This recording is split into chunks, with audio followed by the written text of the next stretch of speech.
السلالة دي اسمها مشتهر، بتنتج حوالي 60 أرنب سنويا. لو انت بتفكر تعمل مشروع من الإنتاج الحيواني وتزود دخلك، تعال نقول لك ازاي.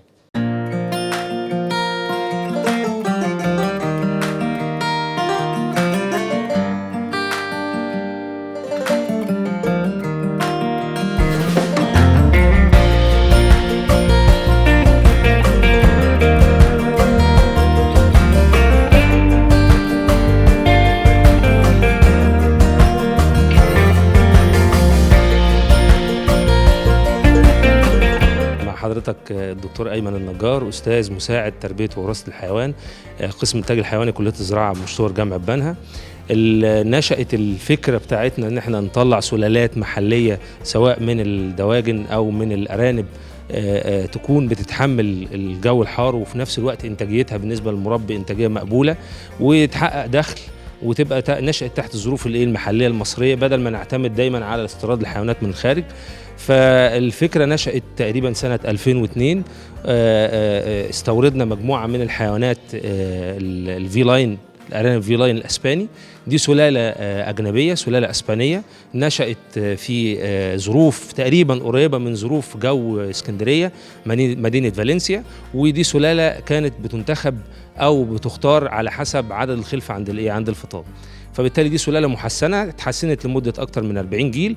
فقلنا نجيب السلالة الأجنبية دي ونخلطها مع السلالة المحلية بتاعتنا. فدورنا على الأنواع المحلية، لقينا إن في 3 أنواع من الأنواع المحلية المصرية. الجبل السيناوي ده جبناه من سينا، من العريش. ابتدينا نتعامل مع البدو، جبنا الأرنب الجبل السيناوي وربناها داخل مزرعة الكلية هنا لحد ما عملنا إكسار للسلالة، وبقى عندنا ستوك كبير من الأرانب الجبلي، وصل تقريبا لحوالي 60 بالنسبة لمزرعة سيليكشن أو مزرعة انتخاب، ده عدد كبير. وعندنا تقريبا أكتر من 20 ذكر بالنسبة للجبلي. شايف في أرقام مكتوبة على كل أرنب، قول لنا إيه الأرقام؟ بداية من عمر الفطام، الأرنب بيتفطم في عمر شهر 28 يوم تقريبا. بعد ما بيتفطم بنبتدي نجنسه، يعني نعرف الذكور من الإناث، ونبتدي نرقمه في الودن الشمال زي ما حضرتك شايف كده.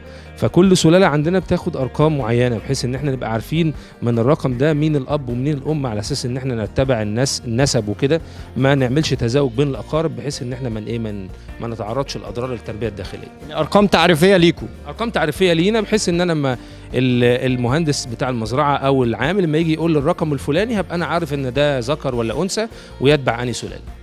تمام. دلوقتي يعني عايزين نقدم نصايح لستات البيوت اللي عندها او بتربي ارانب، او الناس عامه اللي بتربي ارانب، قول لنا تعمل ايه بالنسبه لتربيه الارانب. المشروعات الجيده، ولكن زي ما قلت لحضرتك قبل كده ان محتاجه نوع من الخبره. مجرد ما انا حصلت على الخبره دي، سواء اذا كان انا حضرت دورات تدريبيه او ان انا شفت فيديوهات او اتعاملت مع ناس بيربوا ارانب، ابتدي ان انا اختار حيوانات التربيه، يعني اختار الارانب اللي انا هربيها. اختارها يعني اختار سلالات معينه، ما اروحش اجيب ارانب من السوق، لان الارانب من السوق دي كلها ارانب خليطه، ما اقدرش ان انا اعتمد عليها في الانتاج، لان انتاجيتها في النهايه انتاجيه ضعيفه.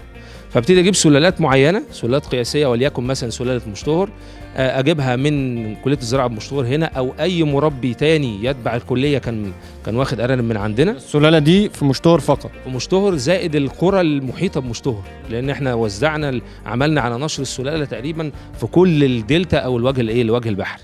فاي حد عنده سلاله ارنب مشتهر ببتدي اخد منه. في مواصفات معينه للارنب لازم اخد بالي منها، اللي هي علامات الصحه. يعني انا لو رايح اشتري ارنب من اي مزرعه، سواء مزرعه حكوميه او غيره، اول حاجه بقول له انا عايز ارنب في عمر التلقيح، اللي هو عمر 4 شهور ونص او 5 شهور.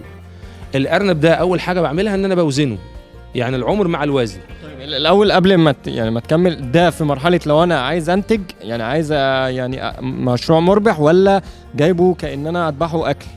لا، مشروع مربح. انا ما بدورش، بنتكلم في بدور ان انا بعمل مشروع للانتاج. هو في النهايه ابص على علامات الصحه، يعني انا شفت عمر الحيوان بالنسبه للمربي قال لي ان هو من 4 شهور ونص و5 شهور بناء على تاريخ الولاده. ببتدي ان انا اوزنه، وزنه ما يقلش عن 2 كيلو 750. ببتدي اشوف علامات الصحه، يعني اول حاجه من علامات الصحه ان تكون العين بتلمع، مفيش اي افرازات خارجه من العين. الودن ما فيهاش اي افرازات او اي قشور موجوده، دليل على وجود جرب او حاجه زي كده. الارجل نفسها سليمه، مفيش اي مظاهر للجرب موجوده في الاظافر بتاعه الحيوان، مفيش التهاب عرقوب، يعني عندي الارنب من هنا نظيف ما فيهوش اي التهاب عرقوب، مفيش اي جروح بالنسبه للارنب، تمام كده. فبالتالي خلاص انا لقيت الارنب مناسب بالنسبه لي، ببتدي ان انا اسكن ارنب في كل عين، وابتدي ان انا اعمل نظام تزاوج بيسمح ان ذكر واحد يتزاوج مع 5 اناث من 5 ل 10 تقريبا. طيب لو حد مثلا معاه 5 اناث من يعني سلاله مثلا مشطهر، يعني قول لنا انتاجيا بقى في السنه ممكن يعمل قد ايه؟ انتاجيا انا يهمني العدد المفطوم، يعني الارنبه دي فطمت كام ارنب صغير. الفطام زي ما قلت لحضرتك ان هو الفطام بيبقى على عمر شهر 28 يوم تقريبا، فالارنبه الواحده ممكن تشتغل طول السنه. ليه؟ لان الارنبه انا عندي بتولد النهارده تتلقح النهارده.